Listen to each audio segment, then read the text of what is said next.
ఇది ఎన్నో success meet, ఇది వరుసగా సక్సెస్ మీట్లే కదా మీకు. All films you sit here after the film releases and you having a success. One more to your belt. Very happy. Thank you Shekhar. First media అందరికీ thanks చెప్పాలి. I think first time unanimous reviews వచ్చినట్టున్నాయి. నాకు నిన్న ఎవరో ఒక photograph చూపించారు, అన్ని 3కి తక్కువ ఏది లేదు ఏ రివ్యూ. అండ్ అంత యునానిమస్గా వచ్చిందంటే అంత యునానిమస్గా నచ్చిందే అనమాట. So thank you very much దానికి. అండ్ ముందుగా నాకు అఫ్కోర్స్ సునీల్కి thanks. Like family to me always. సునీల్తో ఇప్పుడు ఫ్యామిలీ. సినిమా చేసినా చేయకపోయినా ఏదో ఒకటి ఉంటుంది మాకు. బట్ శేఖర్తో నాకు ఎప్పటి నుంచో సినిమా చేయాలని ఉంది. Actually before Sumanth worked, before Amala worked, before Chaitanya చేసినప్పుడు దానికన్నా ముందు నుంచి శేఖర్తో ఎప్పుడు కలుస్తూ ఉంటాం, సినిమా చేయాలంటాం. అండ్ శేఖర్ నాకు బాగా గుర్తు, నీతో ఒక స్టైలిష్ సినిమా చేయాలి, చార్మింగ్ సినిమా చేయాలని అనేవాడు. బట్ ఫైనలీ మా ఇద్దరి మధ్యన రాత ఎలా రాసింది. సచ్ ఎ బ్యూటిఫుల్ క్యారెక్టర్ ఈ గేవ్ మీ. అండ్ ఈ నాకు ఈ రొటీన్ సినిమాల నుంచి ఒక కొత్త క్యారెక్టర్ చేయాలి సినిమాలో. నేను ఆడియో ప్రీ రిలీజ్లో కూడా చెప్పాను, సినిమాలో ఒక పాత్రగా చేయాలి. అండ్ శేఖర్ ఈ సినిమాలో ఫుల్ ఫిలిం ఇస్ లైక్, నేను మాయాబజార్ అనే సినిమాతో కూడా కంపేర్ చేశాను అప్పుడు. అలాగే దాంట్లో హీరో ఎవరు అన్నాను.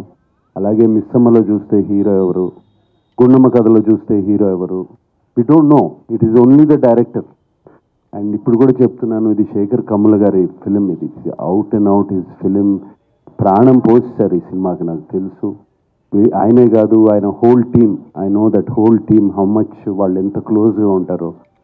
And Shekhar fantastic character. And thank you very much. నా గురించి ఆలోచించారు. And waiting for the next film again to do with you. అది మీరు కెరీర్లో అద్భుతమైన పాత్రలు చేశారు. That is the reason you could continue for so long in the career. ఈ సినిమాలో నాగార్జున గారు కాదు. అండ్ స్లైట్లీ హీరోయిజం ఉన్న క్యారెక్టర్ కూడా కాదు. చిన్న విలనిష్ టచ్ ఉంటుంది ఫిల్మ్లో, తర్వాత మళ్ళీ గిల్టీ క్యారెక్టర్ కింద టర్న్ అవుతుంది. లాస్ట్ ఫైనల్గా సాక్రిఫైజింగ్ రోల్గా ఎండ్ అయింది సినిమాలో.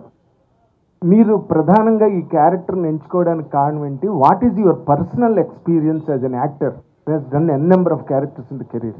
ప్రధానంగా ఈ క్యారెక్టర్ని ఎంచుకోవడానికి కారణం శేఖర్ కమ్ములనే. ఆయనతో పనిచేయాలి, ఆయన మీద ఉన్న నమ్మకం.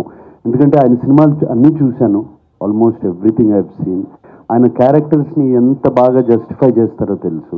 ఈ కథ విన్నగానే నాకు అనిపించింది నాది మెయిన్ క్యారెక్టర్ అని. ఎవ్రీబడి నా చుట్టూ తిరుగుతున్నారని, స్టార్టింగ్ నుంచి ఎండ్ వరకు. మేబీ స్క్రీన్ స్పేస్ ఇంకోళ్ళకి ఎక్కువ ఉండొచ్చు, but that is not the criteria. నాకు ఈ కథ వినగానే this is Deepak's film from start to ending, కథ విన్నగానే. అండ్ శేఖర్ చెప్పినప్పుడు కూడా అలాగే చెప్పాడు నాకు. ఈ క్యారెక్టర్ ఆర్క్ చాలా బాగుంది. సో నాకు అది బాగా నచ్చింది. ఇప్పుడు జిమ్ సౌరభ్ గారి arc, gym Saurabh did a fantastic job. But ఇది ఆర్క్ ఒకటే వెళ్తుంది. అలాగే ధనుష్ గారిది ఇట్స్ ఓన్లీ 2. హోమ్లెస్, అక్కడ నుంచి ఎడ్యుకేట్ అవటం, మైండ్లో ఒక గిల్ట్ కాంప్లెక్స్ కానీ ఇది కానీ ఇది సాక్రిఫైజింగ్ కాంప్లెక్స్ కానీ ఏమీ లేదు. ఆ క్యారెక్టర్ వెరీ ఇన్నోసెంట్ క్యారెక్టర్, ఒకటే గ్రాఫ్లో వెళ్తుంది, సింగిల్ లైన్లో వెళ్తుంది. నా క్యారెక్టర్కి శేఖర్ గారు 3 షేడ్స్ ఇచ్చారు యాక్చువల్గా. So they are 3 shades. So అందుకనే ఈ క్యారెక్టర్ బాగా నచ్చి చెప్పినగానే వెంటనే నేను చేశాను ఈ character. And it is proving on screen. నాకు వచ్చే కామెంట్స్ కానీ, మీడియా రాసిన కామెంట్స్ కానీ, ఫ్రెండ్స్ చెప్పే కామెంట్స్ కానీ, చూసిన వాళ్ళు కానీ, అండ్ ఫ్యాన్స్ కూడా బాగా ఎంకరేజింగ్గా ఉన్నారు. అండ్ కింగ్ ఇస్ కింగ్ అంటున్నారు. So very very happy. Chain king. And Shekhar garu, మీరు ఈ సినిమాలోని ఇంత పెద్ద బడ్జెట్, ఇంత పెద్ద స్టేక్ ఉన్న ఈ సినిమాలో నాగార్జున గారు చూపించకుండా రష్మిక గారిని ఏదో ఏడుస్తూ ప్లాట్ఫామ్ మీద ఇంట్రడక్షన్ ఇచ్చి, అండ్ ధనుష్ లాంటి హీరోని కూడా మీరు ఒక బిచ్చగాడిగా ఓపెన్ చేసి, ఇదంతా చేయడానికి what was your real inspiration behind this అండి? అంటే కథ కథ కథని నమ్మడం. హౌ డిడ్ జనరేట్ అని అడుగుతున్నాను. ఏదైనా ఇన్స్పిరేషన్ ఉందా మీకు ఈ కథ ఇలా చెయ్యాలని? ఏంటంటే దీని ఈ కథ పుట్టుక గురించి నేను ఏం చెప్పలేను. ఎందుకంటే నేను జనరల్గా అంటే ఏదో సినిమానా, ఏదో నవల, ఏదో కథ చదివి చేశానా అని అనలేను నేను.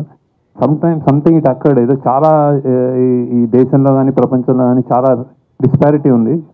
అతి గొప్ప వాళ్ళు ఒకళ్ళు, అతి సామాన్యులు ఒకళ్ళు, మధ్యతరగతి వాళ్ళు ఒకళ్ళు, చాలా అంటే ఒక క్లాస్ డిఫరెన్సెస్ బాగా పెరిగిపోతున్న నేపథ్యంలో సంథింగ్ చెప్పొచ్చేమో అని ఒక థాట్ నుంచి పుట్టినది. అంటే అత్యంత గొప్పవాడికి అత్యంత పేదవాడు అండ్ మధ్యలో ఇంకో ప్రపంచం, ఇది చూపించే ఒక ఐడియా వచ్చి ఇది కథ పుట్టింది అలా. ఓకే, బట్ ఆ తర్వాత వీళ్ళందరూ అంటే నేను ఎవరికి చెప్పినా, నాగార్జున గారికి చెప్పినా కానీ, ధనుష్ చెప్పినా కానీ, రష్మికకి చెప్పినా కానీ ఇది స్క్రిప్ట్, ఇది పాత్రలు. ఇప్పుడు నేను దానికి యాక్చువల్లీ నేను డైరెక్టర్, నేను కూడా ఇంకా కథకి నేను కూడా ఒదిగిపోయాను. యాక్చువల్లీ నాకు ఆ కథ ఏం డిమాండ్ చేస్తే అలా వెళ్ళాం.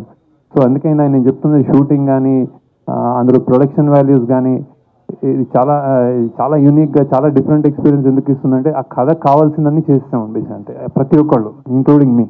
సో అందుకే ఈ రిజల్ట్ యాక్చువల్లీ అది. బట్ వీళ్ళు ముగ్గురు ఇమేజెస్ ని కూడా మార్చేసి మీ క్యారెక్టర్ గా తయారు చేసుకుని సినిమా ప్రజెంట్ చేస్తున్నప్పుడు రిస్క్ అనిపించలేదా మీకు? ఇమేజ్ నాగార్జున గారు చూపించట్లేదు, ఆయనగా చూపించట్లేదు.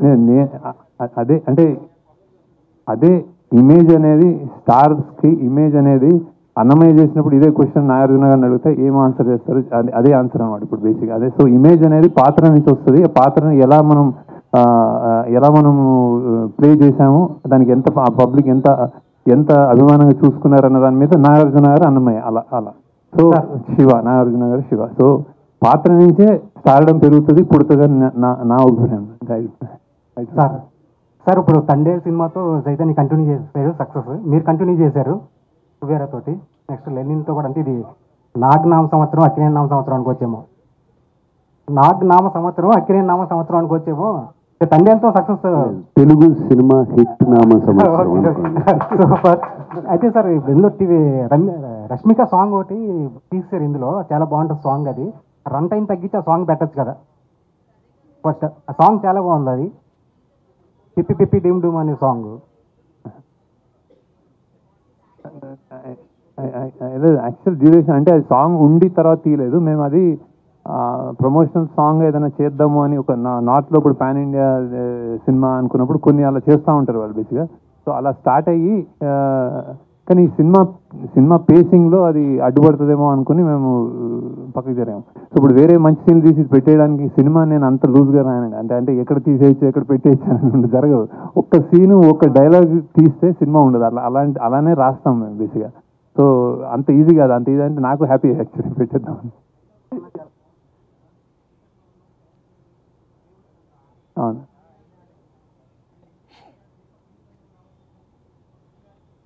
అవును అవును అదే లేదు అదే అదే అదే అదే అదే అదే అదే